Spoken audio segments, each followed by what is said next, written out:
I call the honourable member Ian McKelvey. Tēnā koe, Mr Speaker. Kia Tēnā kaha. koe. Mr Speaker, this bill ensures we continue to have the most efficient and effective dairy industry in the world.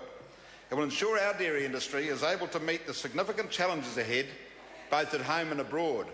And frankly, having listened to the last half hour in this House, I could spend the next 20 minutes challenging almost everything that's been said, but I won't. The industry has... No, I wouldn't do that to you, Mr Goff. I won't waste time. I've got a very short time here. This industry, on account of my age...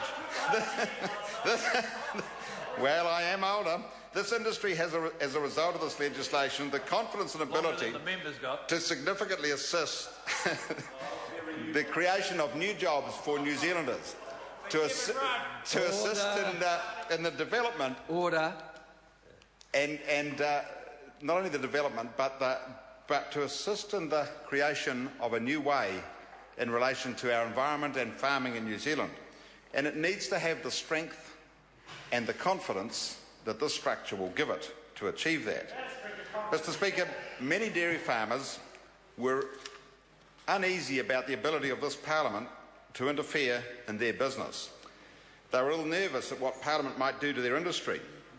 I'm pleased to say, Mr Speaker, that we've not damaged their industry but strengthened it by the actions of this House.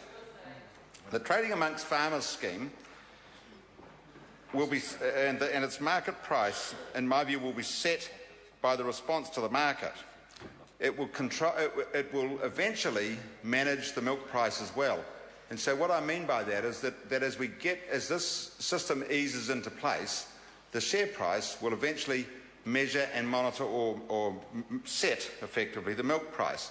So I think the scheme, Trading Amongst Farmers, is an extremely good scheme for the future of the dairy industry, and I think it will give some resilience to Fonterra and some resilience to this industry that much needs. There's been a lot of talk about the fact that Trading Amongst Farmers sells the New Zealand industry to overseas interests or to other people.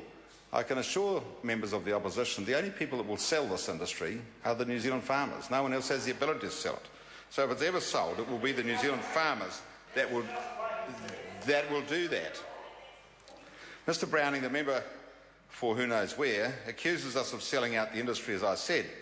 And I think that he's also made a lot of statements during the course of this bill about the environmental matters created by the dairy industry. And as I said earlier, this bill will give this industry the confidence and the income to significantly change the way that works. Mr Speaker, the ball is now clearly in the dairy farmers' hands, and I'm convinced they will pick up the ball and run with it hard for the benefit of us all. I just very briefly want to acknowledge the great effort put into the development of this legislative process by so many passionate and enthusiastic dairy industry people. There were a large number of diverse opinions expressed during the course of this bill's passage through the House, and indeed it was a mission for us on the Select Committee to get our heads around some of the early parts of this bill. There's been a number of statements made about the time that the Select Committee had this bill for. Frankly, I got my head around it, and I think everyone had plenty of time to get their head around the matters that were raised both by the submitters and by other members who presented to that Select Committee. So I think the process was a good one. I'm confident this bill has the best interests of New Zealand and its dairy farmers at its crux, and I guess I'm a little perplexed, as I said, that we didn't get our heads around, or the entire House didn't get their heads around how this would be moved forward.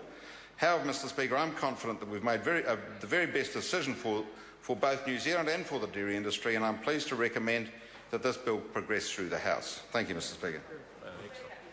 Just before I call the next member, to advise the House that this is a split call and members will be given